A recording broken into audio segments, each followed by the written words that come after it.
Bienvenidos a la entrevista de France 24. Desde su impactante arresto en Japón hasta su rocambolesca evasión hacia el Líbano a finales de diciembre de 2019, este caso asombró al mundo entero. Fue un descenso a los infiernos, como lo describe la pareja Ghosn hoy en día. Son nuestros invitados de hoy. Buenas tardes, Carol y Carlos Ghosn. Gracias por acompañarnos desde Beirut. Hoy viven ambos en Líbano, cada uno con una orden de arresto internacional.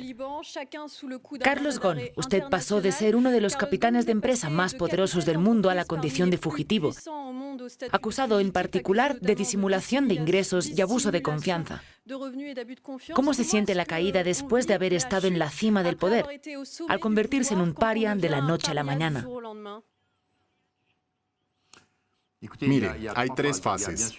Por supuesto está la fase de antes, está el durante, es decir, los 13 meses infernales en Japón, y luego está la llegada a Japón, la llegada al Líbano. Son tres fases muy diferentes. Por supuesto, siendo capitán de industria, viví mucho. Viví con intensidad la construcción de la alianza. La administración de Nissan, la administración de Renault fue un periodo que duró más de 18 años y durante los cuales las empresas fueron prósperas, estaban en crecimiento y eran muy rentables. Y luego, después, ocurrió el golpe.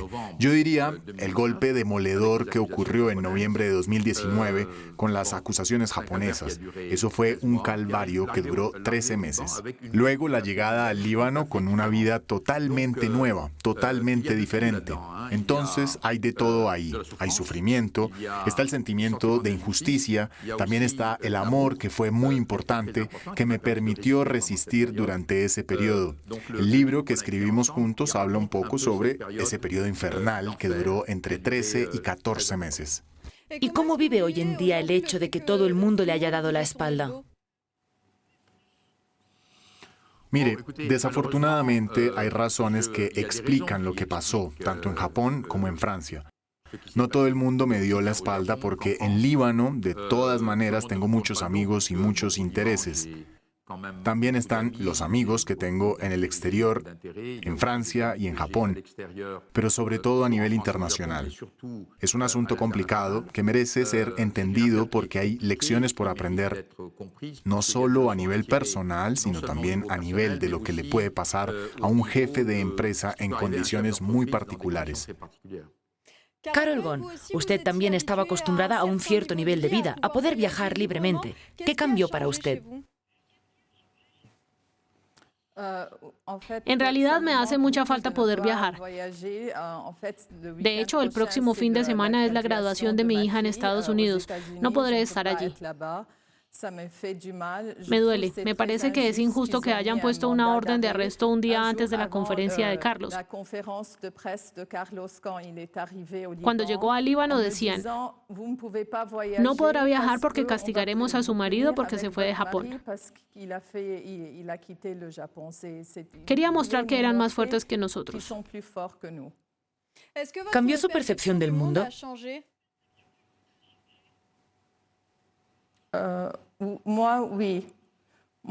La mía, sí. Creo que yo era un poco ingenua. No sabía. Estaba de ese lado político, económico y los intereses de los estados. Y cómo las personas que estaban con Carlos, que trabajaban con él. Después todo el mundo le dio la espalda. Eso me impresionó.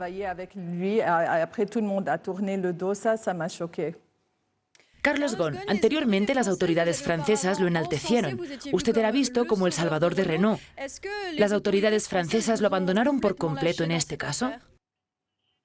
Sí, es evidente. Por supuesto, mientras yo dirigía Renault, que le iba muy bien, que estaba en pleno crecimiento, que obtenía ganancias, que se convirtió en 2018, lo recuerdo, en el número 1 mundial en el marco de la alianza con Nissan y Mitsubishi, las autoridades francesas terminaron en junio de 2018 por renovar mi mandato durante 4 años. Por supuesto, con el acuerdo de todos los accionistas y en primer lugar del Estado francés, que me pidió seguir con esa estrategia. que había funcionado tan bien y sobre todo que reforzara los vínculos a nivel de la alianza. Eso fue 4 meses antes de mi arresto. Como lo sabe, después de mi arresto fui sacrificado en aras de las buenas relaciones entre Francia y Japón. Y finalmente me convertí en un ciudadano como los demás que debía obedecer a las leyes japonesas. Incluso escuchamos los elogios de un ministro del gobierno francés que decía que confiaba en la justicia japonesa, aunque sabía perfectamente que... ¿Se refiere a Bruno Le Maire, para el cual tiene palabras bastante duras? Usted tiene sus referencias, claro.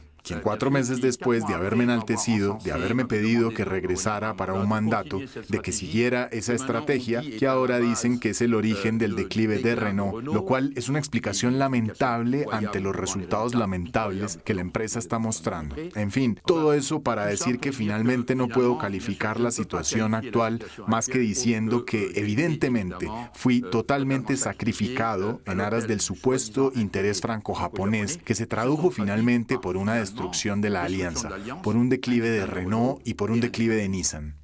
¿Tuvo contacto con el gobierno francés desde entonces? ¿Emmanuel Macron lo llamó?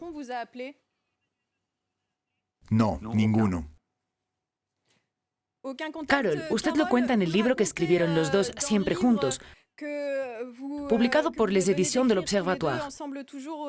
En varias ocasiones llamó a las autoridades francesas pidiendo ayuda, hasta el presidente Emmanuel Macron.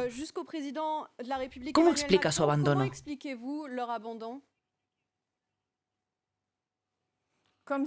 Como lo decía al principio, creo que se trata de un interés entre el gobierno francés y japonés, y Carlos estaba en la mitad. Eso es todo. Esa es la realidad de las cosas. ¿El gobierno francés creía en la culpabilidad de su marido?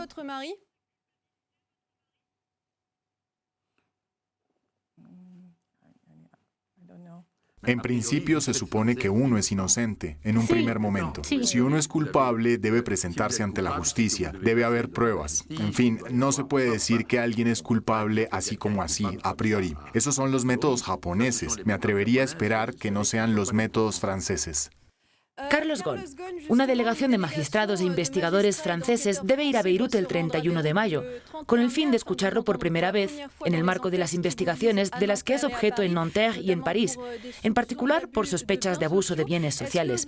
¿Le preocupan estas audiencias? ¿Preparó pruebas para defenderse? Para nada, no me preocupan. Siempre quise y de hecho deseé que durante los 13 o 14 meses que estuve retenido en Japón me pudieran dar la posibilidad de defenderme y de dar explicaciones. Ahora, oficialmente me envían jueces de instrucción para interrogarme sobre cosas de las que fui acusado y presentado casi como un culpable. Lo que es bastante interesante en Francia es que se habla de la presunción de inocencia, pero toda la gestualidad es una presunción de culpabilidad.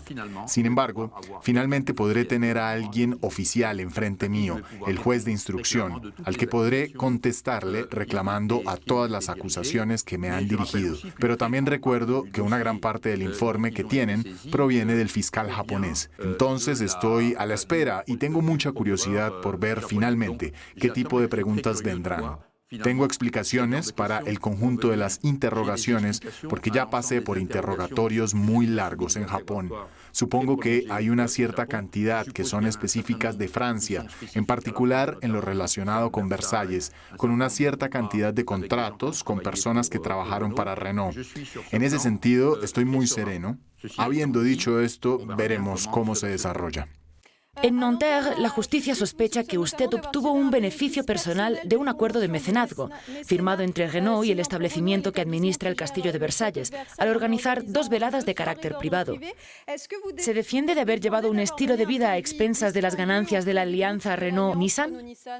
Totalmente. En todo caso, si hubiera pruebas, lo que es bastante interesante es que se está hablando de 2 veladas que ocurrieron en 2014. Regresamos 5 años después sobre esa velada, la segunda en 2016. Entonces regresamos 3 años después sobre esa velada. Si bien esa velada se conoció, hubo cientos de invitados. Todo fue muy transparente. En cuanto a Versalles, de hecho, leí el reporte del Castillo de Versalles, donde dice que se organizaron 160 168 eventos en el Castillo de Versalles en un año. Entonces, lo que es bastante interesante es que se le da demasiada importancia a una velada en 368 que tuvo lugar varios años atrás para tratar eventualmente de contribuir a lo que yo llamo una campaña de asesinato de carácter, character assassination, que siembre la duda entre el público. Siempre está el Tribunal Popular y además está el Tribunal Legal. Entonces eso hace parte de lo que se llama el asesinato de personas a nivel de la opinión pública. Carol Ghosn, algunos medios la han descrito como una María Antonieta en su pequeño Trianon.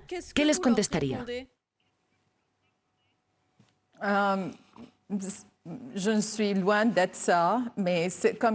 Estoy lejos de ser eso, pero como decía Carlos, eso hace parte del character assassination. Lograron hacerlo. Nissan pagó más de $200 millones por... Una campaña de prensa, sí. Contra Carlos, y creo que lo lograron. Carlos Ghosn, los dos estadounidenses Michael y Peter Taylor, acusados de haberlo ayudado a huir de Japón a finales de 2019, fueron remitidos a las autoridades japonesas después de su extradición de Estados Unidos. ¿Le preocupa su suerte?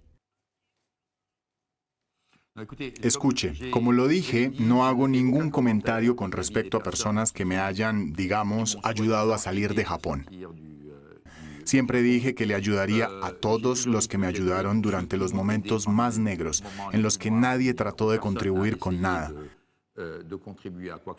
Habiendo dicho esto, no deseo añadir o contribuir a inculpar personas sin importar quiénes sean.